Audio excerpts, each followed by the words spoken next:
আমরা ধারাবাহিকভাবে গীতা পড়ছি। কর্মযোগের মানে তৃতীয় অধ্যায়ের আজ আমরা পড়ব 34, 35, 36 এই তিনটি শ্লোক। তার আগে আমি আগেরটা একটু মনে করে নিতে চাই। আমি আগের তিনটি আর আজকের তিনটি শ্লোক আমি একটু পড়ে নিয়ে আগে তারপর তার অর্থ বোঝার চেষ্টা করব।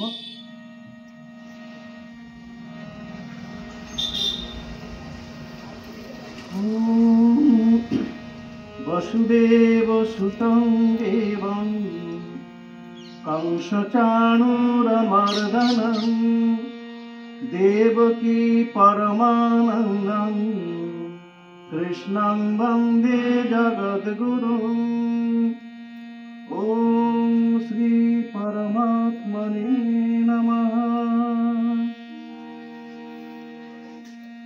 ये मे मतमिदं नित्यम् अनुतिष्ठन्ति मानवाः श्रद्धावन्तो अनुसूयन्तो मुच्यन्ते तेऽपि कर्मभिः ये त्वेतदभ्यसूयन्तो नानुतिष्ठन्ति मे मतम् सर्वज्ञानविमूढं स्थान् विद्धि नष्टान चेतसः सदृशं चेष्टते स्वस्य प्रकृतिर्ज्ञानवानपि प्रकृतिं यान्ति भूतानि निग्रह किं करिष्यति इन्द्रियस्येन्द्रियस्यार्थे रागद्वेषौ व्यवस्थितो तयोर्न वशमागच्छेत् तो हि यस्य परिपन्थिनो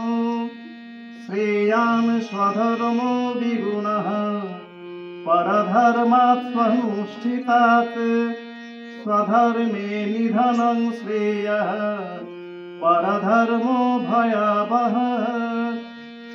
अर्जुन उवाच अथ केन प्रयुक्तो अयं पापं चरति पुरुषः अनिच्छन्नपि वार्ष्णेयः बलादेव नियोजितः। ॐ नमो भगवते वासुदेवाय। हरि ओम तत्सत्।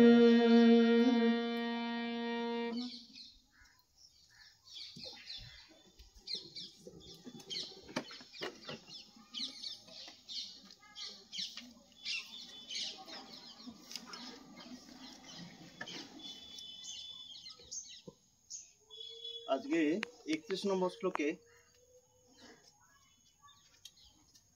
নম্বর শ্লোকে যেটা বলা হয়েছিল আগের দিন, যে মে মতং ইদং নিত্যম অনুতিষ্ঠন্তি মানবাঃ শ্রদ্ধাবন্ত অনুসূয়ন্ত মুচ্যন্তে তেপি কর্মভিঃ। মানে যে মানবা, যে সমস্ত মানুষ, মে ইদং মতম, আমার এই যে মতটি, কোন মতটি সেটি আগের শ্লোকে আবার বলা আছে। 30 নম্বর শ্লোকে কি বলেছিলেন? ময়ি সর্বাণি কর্মাণি সংন্যস্য অধ্যাত্ম চেতসা নিরাশির নির্মমো ভূত্বা যুদ্ধস্য বিগত জরহ। মানে আমাতে মই, মানে আমাতে সর্বাণি কর্মাণি সংন্যস্য, মানে আমাতে সমস্ত কর্ম সমর্পণ করে অধ্যাত্ম চেতসা, মানে অধ্যাত্ম চেতনা নিয়ে, নিরাশি মানে হচ্ছে নিষ্কাম, এবং নির্মম মমতাহীন হয়ে, ভূত্বা মানে হয়ে, যুদ্ধস্য বিগত জরহ। বিগত জরহ মানে শোকহীন হয়ে। তুমি কোনো রকম যুদ্ধের জন্য, অর্জুন তো শোকগ্রস্ত হয়ে গেছিলেন যে আমার সবাইকে হত্যা করবো, আমার আপনজন যারা সামনে যুদ্ধের জন্য এসেছেন, আমার আত্মীয় সপক্ষে বিপক্ষে সবাই আমার নিজের লোক, সেই জন্য সেই শোক থেকে তুমি দূর হও, শোক থেকে দূরে থাকো, তুমি আমাতে সমস্ত কর্ম সমর্পণ করে আর নিষ্কাম হয়ে, মমত্বহীন হয়ে যুদ্ধ করো। এটা অর্জুনকে ভগবান বলছেন, কিন্তু আমাদেরও এখান থেকে এইটাই শিক্ষণীয় বিষয় যে ঈশ্বরের সমস্ত কিছু কর্ম সমর্পণ করে যদি কাজ করি তাহলে আমরা কর্মবন্ধন থেকে মুক্ত হব। তো আজকে এই যে বললেন, ভগবান বলছেন যে মে ইদং মতম নিত্যম অনুতিষ্ঠন্তি মানবা, যে মানুষ, যে সমস্ত মানুষ শ্রদ্ধাবন্ত মানে শ্রদ্ধাশীল হয়ে, অনসুয়ন্ত মানে অসুয়াসীন শূন্য হয়ে, অসুয়া হচ্ছে সেইটা যেটা মানুষের প্রকৃতির মধ্যে থাকে, যেটা হলো যে পরের যে ভালো না দেখতে পারা, পরের ভালোটাকেও নিন্দে করা, সেই মানে দোষটিকে বলা হয় অসূয়া। এই জন্য আমাদের দেখবেন অনসূয়া বলে একজন ছিলেন, অত্রি মুনির স্ত্রী অনসূয়া নাম। অনসূয়া একজন ইয়েও আছে, কি বলে নক্ষত্র আছে, হ্যাঁ। তো সেই অনসূয়া, তো শ্রদ্ধাবন্ত অনসূয়ন্ত মুচ্যন্তে তেপি কর্মভিহি, মানে যে যারা যে সমস্ত মানুষ আমার এই যে মতটি সেটিকে যারা নিত্য অনুষ্ঠান করেন শ্রদ্ধাশীল হয়ে এবং অসূয়াশূন্য হয়ে, তারাও কর্মবন্ধ থেকে মুক্ত হন। মুচ্যন্তে তেপি কর্মভিহি। আর যদি না করেন তাহলে কি হয়, যেহেতু এতদ অভ্যসুয়ন্ত নানুতিষ্ঠন্তি মে মতম, কিন্তু যারা অসূয়াবশত মানে ভগবানের প্রতি শ্রদ্ধা না থেকে যদি বিদ্বেষ থাকে, সেরকম বিদ্বেষ মনোভাব নিয়ে যদি আমার মতকে না অনুষ্ঠান করে, তাহলে কি হবে, সেই অচেতসহ সেই বিবেকহীন ব্যক্তি সর্বজ্ঞান ও বিমূঢ়াং, মানে তিনি সর্বজ্ঞান থেকে একদম দূরে চলে যাবেন এবং তিনি নষ্টান মানে ভ্রষ্ট হয়ে যাবেন। এটি বলেছিলেন। আর একটি শেষে বলেছিলেন যে সদৃশং চেষ্টকে স্বস্যা প্রকৃতির জ্ঞানবানপি প্রকৃতি জানতি ভূতানি নিগ্রহ কিং করিষ্যতি, মানে জ্ঞানবানপি মানে জ্ঞানবান ব্যক্তি যারা, তারাও সাধারণ ব্যক্তি তো বটেই, যারা জ্ঞানবান ব্যক্তি তারাও কি করেন, নিজের যে প্রকৃতি সেইটা অনুযায়ী কিন্তু চেষ্টাতে মানে কাজ করেন। আর ভূতানি প্রকৃতি জানতি মানে বাকি সমস্ত মানুষ যারা জীব, তারাও কিন্তু নিজের স্বভাব অনুযায়ী কাজ করে, প্রকৃতি জানতি মানে নিজের প্রকৃতি অনুযায়ী কাজ করে। সেই জন্য নিগ্রহ কিং করিষ্যতি, তাদের মানে জোর করে নিগ্রহ করে কিছু ফল হবে না। কি ফল হবে? কোনো ফলই হবে না, এটি বলছেন ভগবান। মানে নিজের যে প্রকৃতি সেটিকে কিন্তু বশীভূত করতে গেলে আমাকে কি করতে হবে, আমার যে মনের যে আগ্রহটা, যে খারাপ দিকে যে আমার যদি মন চলে যায়, সেখানে ঠাকুর আমাদের রামকৃষ্ণদেব সহজভাবে একটু বলে গেছেন যে তোমার সব কিছুই থাকবে, কাম ক্রোধ লোভ যে সমস্ত মানুষের রিপুগুলি আছে, ছড় রিপু, সেগুলো থাকবে, কিন্তু সেইগুলোকে তুমি মোড় ঘুরিয়ে দাও। মানে কামনা মানে কিছু পাওয়ার আশা, সে কামনা যদি তোমার আসে তুমি ঈশ্বরকে লাভ করবে এই কামনা করো। ক্রোধ যদি আসে তোমার, তুমি এই ক্রোধ করে যে আমি কিছুতেই পাচ্ছি না, আমি ঈশ্বরকে কেন পাচ্ছি না, এই রকম মানে সব কিছুরই রিপুগুলোর যে অভিমুখটাকে তুমি ঈশ্বরের দিকে ঘুরিয়ে দাও। এছাড়া শুধু শুধু জবরদস্তি করে কিন্তু নিজের প্রকৃতিকে দমানো যায় না, এটাই বলছে। আজকে যেটা পড়া হবে সেটা হচ্ছে ইন্দ্রিয়স্যার্থে রাগদ্বেষৌ ব্যবস্থিত তয়োর ন বা সমাগচ্ছে তৌ হি আসছে পরিপন্থীন। ইন্দ্রিয়স্য মানে ইন্দ্রিয় সকল। এখন এই ইন্দ্রিয়গুলো আমরা যেগুলো দেখতে পাচ্ছি স্থূল দেহে, যে চোখ কান নাক এই যে জিনিসগুলো, সেগুলোর কিন্তু একটা তত্ত্ব আছে। এটা হচ্ছে মানে সত্যগুণ থেকে এই জিনিসগুলো ইন্দ্রিয়, সূক্ষ্ম ইন্দ্রিয় যেগুলো, মানে কানটা আমরা দেখতে পাচ্ছি কিন্তু কর্ণেন্দ্রিয়টাকে আমরা দেখতে পাচ্ছি না, সেটা কিন্তু একটা সূক্ষ্ম জিনিস। সে নিজের কাজটা করছে। সে কি কাজ করছে, আমি যদি একটা ভালো শব্দ শুনতে পাই, সঙ্গে সঙ্গে আমার সেই দিকে কিন্তু মনটা চলে যাচ্ছে, সেই ইন্দ্রিয় কিন্তু নিয়ে আসছে। সে কানটা ঠিক নয়, একটা সূক্ষ্মভাবে ইন্দ্রিয় যে আছে সে করছে এই কাজটা।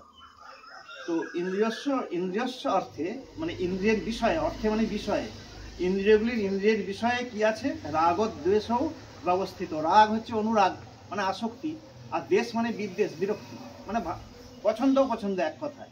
রাগদ্বেষও ব্যবস্থিত। ইন্দ্রিয়ের বিষয় সকলের প্রতি ইন্দ্রিয়ের রাগ এবং দেশ ব্যবস্থিত করা আছে, মানে এটা করাই আছে যে আমার ইন্দ্রিয়ের বিষয়ের প্রতি অনুরাগও হবে, বিদ্বেষও হবে।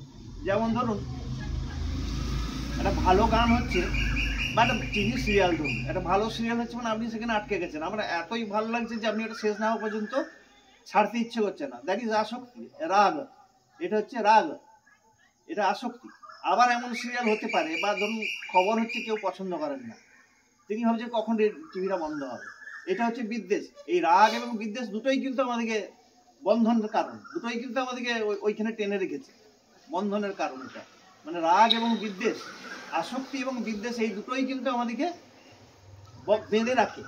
ওই যতক্ষণ না আমার ওই টিভিটা বন্ধ করা হচ্ছে ততক্ষণ আমার মনটা শান্ত হচ্ছে না, যে কি করছি সেটা বন্ধ করতো, ভালো লাগছে না, সেটাও কিন্তু আমাকে বেঁধেই রেখেছে, ওই দিকেই মনটা পড়ে আছে। আর আসক্তি যদি হয় সেও তো বেঁধেই রাখছে, আমি ওই দিকে না তাকিয়ে থাকতে পারছি না। তো এই যে ব্যবস্থাটা এটা কিন্তু করাই আছে। এটা কি বলছেন ভগবান তাহলে, যে তয়োর মানে এই দুটো কোনটা, রাগ আর দেশ, এই দুটোর তয়োর ন বসমাগাচ্ছেদ, এইগুলোর বশীভূত হয়েও না। কারণ কি, তো মানে এই দুটি হি অশ্ব পরিপন্থী নৌ। অশ্ব মানে হচ্ছে মানুষ সকলে যারা মুমুক্ষু জীব, যারা মুক্ত হতে চায় কর্মবন্ধন থেকে, তাদের কিন্তু এটা পরিপন্থী, মানে এটা তাদের ক্ষতিকর জিনিস। মানে এই রাগ এবং দেশ এই দুটোর কোনোটারই বশীভূত হয়েও না, এটি ভগবান বলছেন। তারপরে বলছেন শ্রেয়াং স্বধর্ম দ্বিগুণঃ পরধর্মাৎ সনুষ্ঠিতাৎ স্বধর্মে নিধনং শ্রেয় পরধর্ম ভয়াবহ। মানে সনুষ্ঠিতাৎ মানে হচ্ছে সুঅনুষ্ঠিতাৎ, মানে সুন্দর করে যেটা অনুষ্ঠান করা হয় সেইটা। স্ব অনুষ্ঠিতাৎ পরধর্মাৎ মানে সুন্দরভাবে অনুষ্ঠান করা হয়েছে যদি করা হয় পরধর্ম, তার চেয়ে কিন্তু দ্বিগুণ স্বধর্ম, মানে আমার যদি নিজের স্বধর্মটা যদি একটু খুঁতো থাকে, খারাপ হয়, তবু সেটাই শ্রেয়, সেটাই বেটার। স্বধর্মে নিধনং শ্রেয় মানে আমার নিজ ধর্ম পালন করতে করতে যদি আমার জীবন চলে যায় সেও ভালো, কিন্তু পরধর্ম ভয়াবহ। পরধর্ম হচ্ছে ভয়াবহ। এই গীতাতেই আছে, শেষের দিকে আছে যে গীতার যে বর্ণাশ্রম আমাদের আজও মানে আমাদের যে আছে চলছে, আমাদের সমাজে কিন্তু উঠে যায়নি বর্ণাশ্রমটা।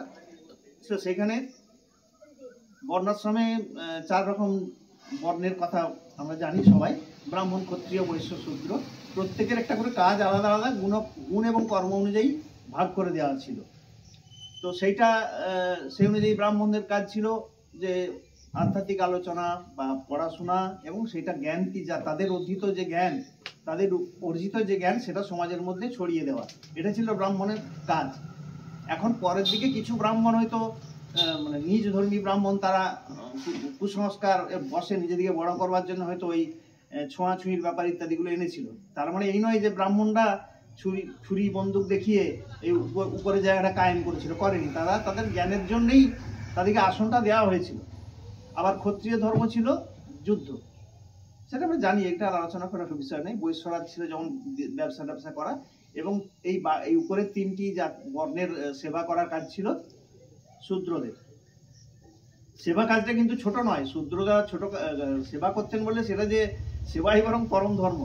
যাই হোক, এখন এইখানে বলছেন যে সুঅনুষ্ঠিতাৎ পরধর্মাৎ স্বধর্ম দ্বিগুণ স্বধর্ম শ্রেয়ান, মানে সুন্দরভাবে যদি পরধর্ম করা হয় তার চেয়ে কিন্তু নিজের ধর্মটি পালন করারই বেটার। এখানে একটা উদাহরণ নেওয়া যেতে পারে, ধরুন ডিফেন্সে যারা কাজ করে, এটা ক্ষত্রিয়ের কাজ। এখন ক্ষত্রিয় যদি মনে করে যে না বাবা হিংসা করবো, মানুষকে হত্যা করবে, তোমার পাপ হবে, এটা আমি করবো না, তা করলে তো হবে না। মিলিটারি যদি বলে না আমি হত্যা করলে আমার পাপ হয়ে যাবে, তাহলে তো দেশটা অন্যদের হাতে চলে যাবে। সেরকম ভাবে ক্ষত্রিয় ধর্ম হচ্ছে যুদ্ধ। সে যদি বলে না হিংসা করব না, তাহলে হবে না।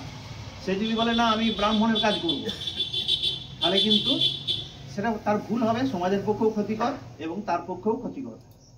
আবার ব্রাহ্মণও যদি বলে, ব্রাহ্মণের তো কাজ হলো যে সবাইকে একটু নিজের যে এতদিন ধরে জ্ঞান চর্চা করে যে জ্ঞানটা লাভ করেছেন সেটা সমাজের সকলের মধ্যে ছড়িয়ে দেওয়া।